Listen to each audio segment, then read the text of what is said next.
형상이 로고스가 진료를 움직여서 작용하게 하고 로고스를 추구하게 한단 말이죠. 그럼 이게 주리론이에요. 이게 철학자들이 볼 땐 다 똑같은 거예요. 사람이 하나 있으려면 재료가 있어야 되고 설계도가 있어야 돼요.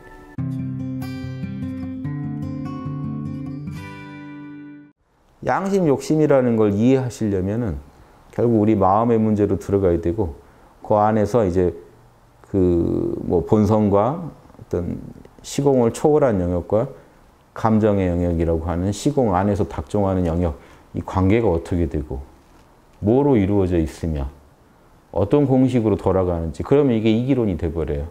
둘 다 똑같은 기라는 재료로 만들어져 있고, 그 기라는 재료가 어떤 정보를 표현하는데 그게 리라는 거고, 그래서 그런 정보들이 표현되는데 왜 그러면 인간의 욕심과 양심에서는 표현되는 정보가 다른지, 그러면 기의 차이가 있다 하는 거예요.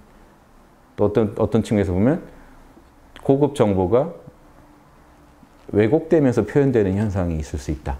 이런 부분까지 들어가서 연구하는 거죠. 그래서 그거 아주 중요한 문제고, 어차피 그거는 어떤 철학이라 하더라도 연구되는 주제예요. 아리스토텔레스가 서양에서 아리스토텔레스가 우주를 굴리는 4가지 근원적인 원인에 대해서 얘기하는데, 첫 번째가 뭐냐면 어떤 형상인이라는 게 있어요. 요 인이라는 게 씨앗 인자인데, 요놈이 이제 우주를 굴리는데 진료인. 세 번째가 작용인. 네 번째가 목적인. 이 우주가 굴러가려면 우주에 분명히 만약에 나무면 나무의 형상을 만들어내게 하는 힘이 있어야 된다는 거예요.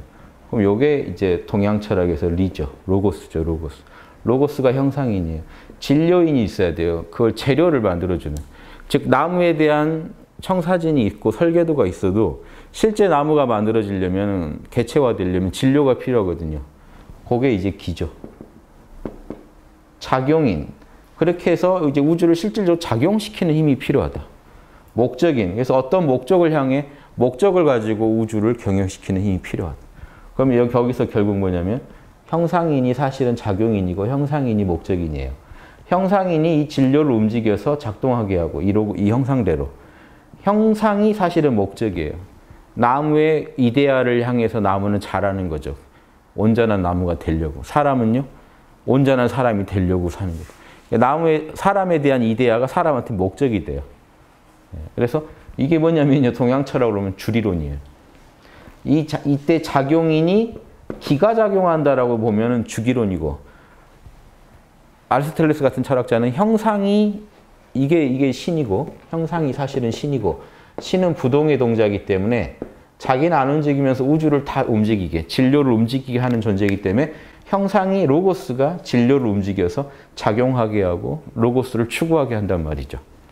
그럼 이게 주리론이에요. 그러니까 이런 철학에 기반하에 서양 철학이 나오는 거기 때문에, 그러니까 철학에서 이걸 빠뜨리고 연구한다는 건 있을 수가 없어요. 이 부분이 설명이 안 되면 양심이라는 것도 이 토대가 없는 게 돼요. 근거가 없는 이론이 돼요. 우리가 그냥 느끼기에 다 있잖아 라고 이걸로는 철학이 안 되거든요.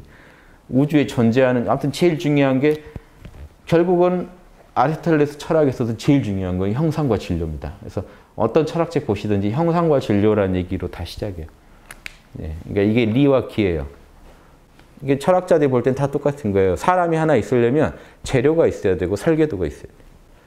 그래서 그게 리와 기의 문제이기 때문에, 그럼 이 리가 기를 움직이느냐, 기가 스스로 움직이는데 리의 속성을 보여주느냐, 여기서 이제 주기론, 주리론이 갈라지는 거고. 어떻게 봐도 다 맞아요. 말은 돼요. 그래서 다만 이게 보는 관점에 따라 또 독특하게 더 설명되는 게 있는 거고. 그래서 이런 영역도 있다 하는 거. 이런 영역도 연구 안 되고 진행될 수는 없고, 이런 연구에 대해서도 제일 이 연구 성과가 지금 쌓여 있는 게 조선시대 지금 철학자들 글에는 여기에 대한 풍부한 논리가 이제 의논이 다 이미 있었죠.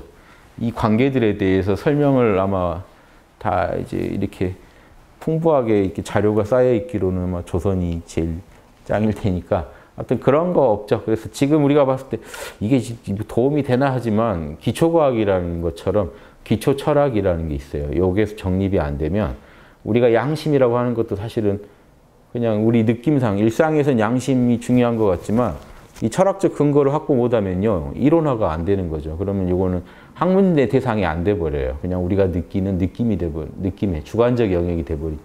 그러니까 양심이라는 되게 주관적 느낌 같은 거를 학문화하는 과정이었다고 생각하시면 좀 도움이 되시죠.